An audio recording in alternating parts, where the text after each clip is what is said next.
Salut à toi, bienvenue. Aujourd'hui, je vais t'expliquer un petit peu comment comprendre et comment appliquer au quotidien ton tableau de ratio.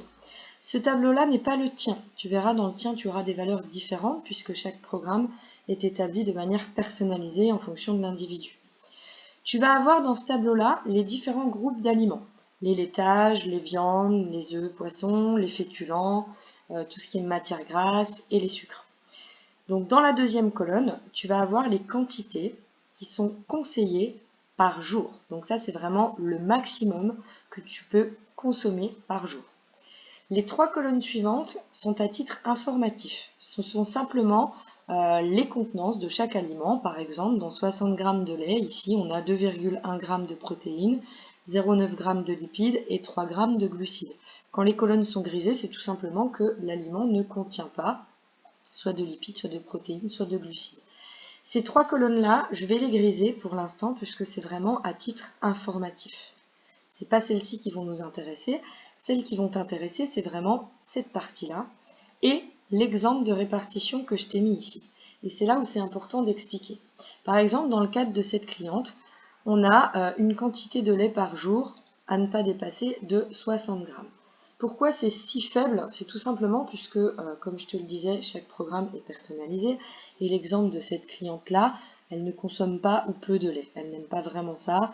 Elle en prend à peine le matin dans une préparation de porridge qu'elle se fait.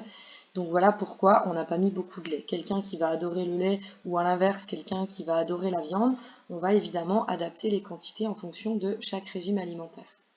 Donc là, dans ce cas-là, par exemple, je lui ai mis 60 g au petit déjeuner. Le reste de la journée, il n'y en aura pas.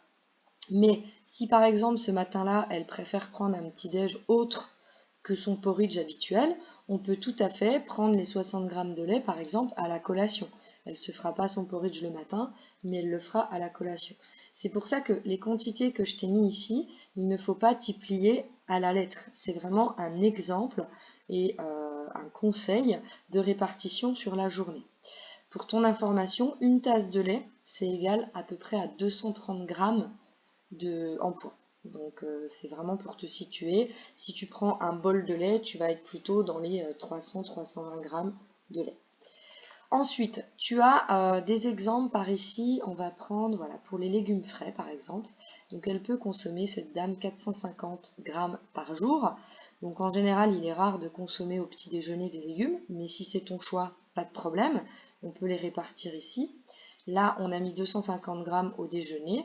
Et tu vois, le soir, j'ai mis 100 plus 100. Pourquoi je ne mets pas directement 200? Encore une fois, c'est un conseil. Ça veut dire que par exemple, là, on peut prendre 100 g de légumes cuits et 100 g de légumes en salade, par exemple. Idem pour les huiles ici. Pourquoi j'ai mis 5 plus 5? Puisque ça va être 5 g d'huile utilisée pour la cuisson et 5 g d'huile crue, par exemple, pour une sauce salade ou une vinaigrette.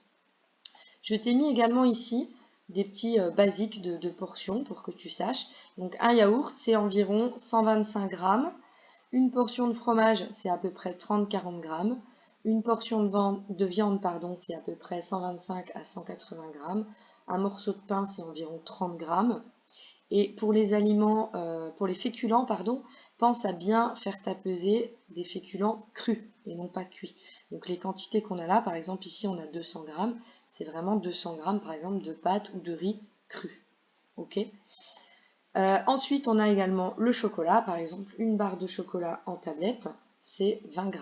Bon, le mot c'est coupé, mais c'est tablette. Donc c'est à peu près 20 g. Au niveau des aliments, de manière générale, c'est inscrit sur les emballages le poids, mais attention, parfois ça comprend le poids de l'emballage. Donc vérifie bien, à savoir que là sur ce tableau, on n'est pas au gramme près. C'est vraiment, tu fais au mieux, si ça dépasse de 1 ou 2 grammes ou 3 grammes, c'est pas la fin du monde. Ok. Ici en bas, tu vas avoir le total en kilocalories de ce que tu consommes. Donc là, on a l'AETQ ou la DEJ. Normalement, si tu as bien lu ton programme, tu sais ce que c'est. Donc, c'est-à-dire tes besoins journaliers. Dans le cadre de cette cliente, on est à 2250. Tu vois que sur les quantités qu'elle peut manger par jour, là, on arrive à 2235. Donc, on est un petit peu en dessous. Moi, je garde toujours une marge, puisque comme je te le disais à l'instant, on n'est pas au gramme près sur la pesée. Donc du coup, ça permet voilà, d'avoir une petite marge de manœuvre si on n'est pas pile poil sur les valeurs exactes. Ici, on a le total en fonction des protéines, des lipides, de glucides. Là encore, c'est à titre informatif. Ne viens pas t'embrouiller la tête avec plein de valeurs. Ce qui t'intéresse, c'est vraiment ce qu'il y a ici. Ce qu'il y a ici, donc ça c'est la quantité max à pas dépasser. Et là, pareil, à titre informatif, ça te donne les quantités que tu vas consommer dans ta journée. Donc là, au niveau des protéines, tu vas être à 17,18%. Au niveau des lipides, tu vas être à 33%. Et au niveau des glucides, à un peu plus de 48%. Tu as dans ton programme les valeurs recommandées en termes de protéines, de lipides et de glucides. Donc là, clairement, on est dans les clous. Sinon, il y avait une surbrillance qui se serait appliquée sur la colonne. Donc tu es pile dans les clous. Et également, ici, tu as le pourcentage de tes besoins que tu vas consommer. Donc là, on n'est pas tout à fait à 100%. L'idéal serait d'être à 100%. Pourquoi? Parce que, comme je te le disais tout à l'heure, on garde une petite marge de manœuvre ici. Voilà, donc tu as la répartition complète. Juste après, je te donne des conseils sur comment faire la pesée de tes aliments sans que ce soit trop un casse-tête. Concernant les quantités et la pesée des aliments, pour ne pas que ce soit un casse-tête, ne va pas peser à chaque repas parce que tu vas pas t'en sortir. Par exemple, si on a le droit à 15 grammes de beurre par jour, si tu dois peser le matin quand tu fais tes tartines, le midi quand tu cuis ta viande, ça va être un casse-tête pour toi et tu vas même pas tenir ça sur la durée.